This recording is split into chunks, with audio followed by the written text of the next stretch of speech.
zay ny amin'ny vaovao iny fa anisan'ny vahatra iray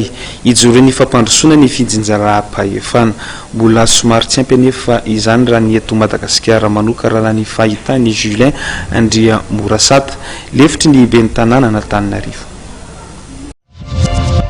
Tena io coopération décentralisée no verina fa fomba iray mahomby ampandrosoana aingana ny collectivité ary tokony voiziny io fa tsy ampy le coopération décentralisée fa tsy maintsy atao ny décentralisation sy ny déconcentration anio fanomezana fahefana avy aty amin'ny FUB ho an'ny commune zay le décentralisation ary fanomezana fahefana avy aty amin'ny fanjakana FUB makany ny service mpanjakana any amin'ny commune zany sy any amin'ny collectivité reny atao déconcentration tsy maintsy miaraka reo vita tsara reo mahomby tsara ny coopération décentralisée amin'ny étranger fa raha tsy mbola misy an'ireo aloha zava-dehibe ny coopération décentralisée fiara-miasa amin'ny collectivité any ivelany fa reo ny tena tokony maika dia maika dia amin'ilay coopération décentralisée iverina fomba anankiray ampandrosoana aingana ny commune satria